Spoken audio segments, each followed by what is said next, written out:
Hello, my name is Martine and I'm a menswear designer from South London. How much determination do you need in the fashion industry? From my perspective, you need a lot. For me, for it to have a sort of a sustainable long-term plan, there's a lot of sacrifices, especially in the beginning. I was still working in a bar, for example, when I was 32.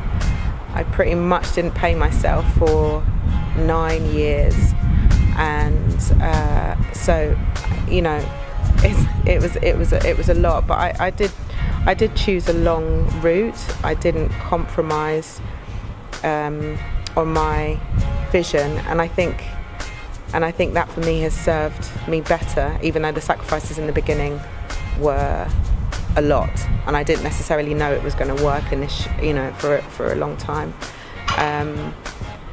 So I would say a lot of hard work and determination and sort of faith in yourself is necessary. How did I pick my team? Most of my team have actually been with me for many years. They've all interned at some point or another. It's unbelievably important to have a strong team. Without a strong team, you're nothing really.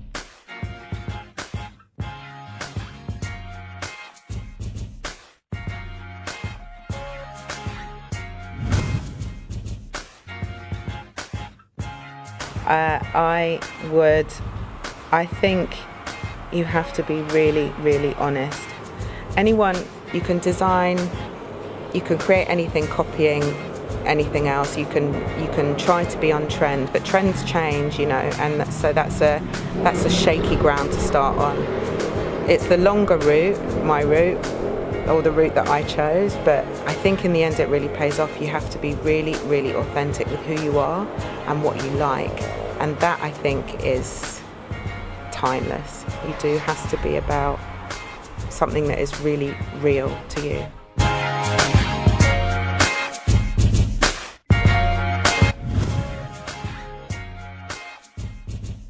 Is there a balance to getting young and old into my brand? Not really. It's because it's not something that I ever set out to do. When I first started and I was doing loads of little business courses with the Prince's Trust and various things, they were always saying, know your target market, know your target market. For me, when I tried to aim it towards someone, it always went wrong because I was forcing it in somewhere that felt fake. People are smarter than you know, and it's like it wasn't me so much. So honestly, I just always did what I was into. I was stimulated by what I was stimulated by, and those references always come into my collections. I've never really tried to aim it to anyone, which may or may not be why it's got such a broad appeal, because like my little cousins can wear it, my uncles can wear it, my dad can wear it. So it's I've never really tried to target anyone specifically, but I think that everyone can sort of take something from it. There's a relevance across the board in sort of different bits. Something for everyone.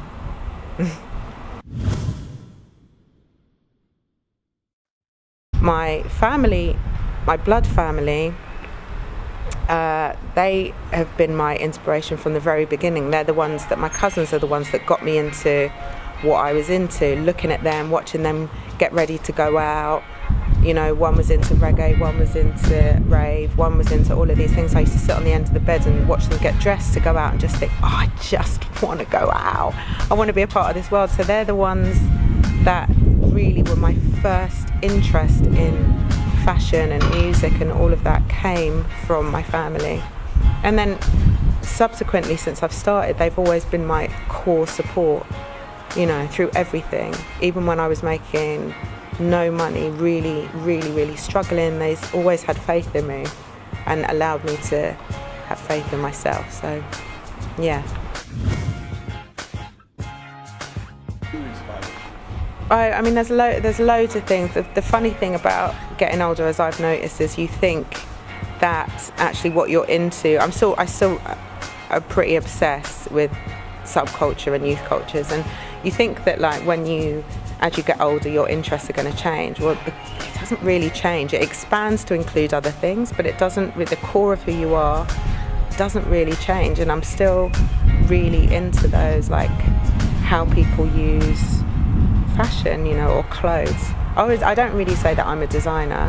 I'm obsessed with clothing, because it's about why people wear the clothes they do, what they choose to show about themselves, how they wear it, even where they wear it, all of that sort of stuff. That is still me sitting on the end of my bed watching my siblings and my cousins get ready to go out.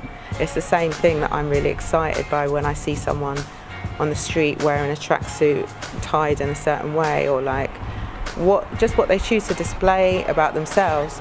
I'm still really inspired by. So yeah, that hasn't really changed. And there are people, I mean, it's so broad who I can be inspired by, you know what I mean? It's like, it's my family, it's interns that come in, it's like, it's so broad.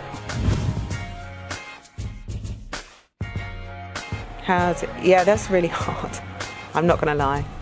That was, you know what, it was really, really hard. There were so many times I wanted to stop, but I actually didn't know how to stop, and I didn't really know what else I wanted to do, because there was nothing else that I loved as much. There's other stuff that I'm good at, but there's nothing that I love as much as I love this. And I just, there was a really quiet little voice telling me to carry on, even though the louder voice and like was saying, this is just a really expensive hobby, which is essentially what it was for 9 years, which is a really long time.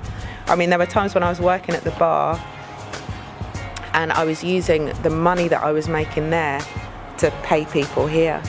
So I was literally, diverting money around me and paying other people with that money. I was lucky I could live at home, so I didn't have those. I was living at my mum and dad's, you know what I mean? So I didn't have those like mad pressures that most people have, especially if you're not living in London or whatever. So that was a massive advantage, obviously. I couldn't have done it without that. But yeah, that was really hard. But then when it sort of started to change, when I started working at Balenciaga, when I started consulting there, and that's when the whole mood really shifted, and it brought really real attention. And that, it's easier to keep focused then, because finally you feel like you're being heard. The first one was when Demna from Balenciaga called me, and then we met. And probably the first day that I walked into the atelier in Paris, I was like, okay, right, now I've got to do something, and it's really real. And there were all of these sort of people expecting me to come up with the goods. That was a bit of a ping moment. Then I would say the last show in Kentish Town. That was a real, like, because that had like the feeling that I wanted. That had exactly the mood that I wanted. And that felt like that was a bit of a ping moment. And I did a show in Seven Sisters Market as well. That was a little bit of a ping, so it was like I've had lots of moments. I would say a very condensed version in like sort of the last 2 years. I've had successive sort of like, sort of growth, I guess, or those moments tied together. And then like in the 9 years, there were like bits where I knew that I was registering with like some people, but I was still really niche. So I'd get loads of people saying, where can I buy this, where can I buy this? And I'll go nowhere actually, or this one shop in like, wherever it was. So it's not, it's a series of lots of little moments more than like one big eureka thing. That's a really good question. I think my work ethic comes from my mum and dad, definitely. Yeah, I think it was definitely formed at home. I was never allowed a day off school. I wasn't allowed. There was no there was no alternative. I had to be so sick to get off school. Then I think I'm really lucky to have found something that I actually want to get up and do. That's a massive motivator, you know what I mean? And I think when you find that, they say that if you find something you like to do, you never work a day in your life, and that's so true. It's so true, and that's it. That's it. I say it doesn't take much focus to do something you love. It does, of course, but in the same day, like, even when it was really hard, I never wanted to give up. So it's a combination. I think your summer passion is really cool. Yeah. It's like all of us. Always telling me, that's so-and-so over there.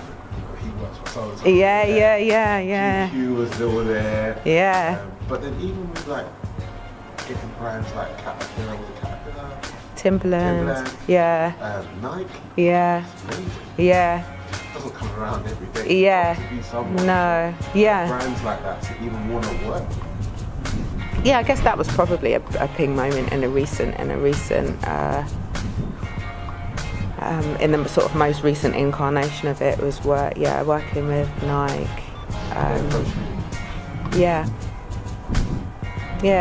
Everyone that I work with now has approached me. Yeah. Thank you, Martine. It's a pleasure.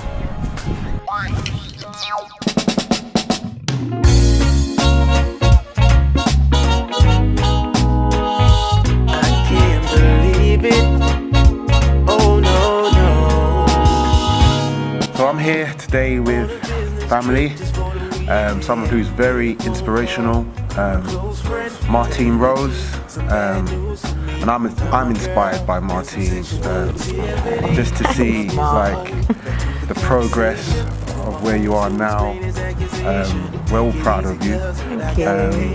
And yeah, it's just trying to see what it takes in any field of work, but to see the progress and to see the success that you've had up to this point is fantastic. And I just wanted to let you know that we're all proud of you, and we're all rooting for you to keep reaching to the stars and do what you do best. That's nice. Yeah. Thank you. You gotta go,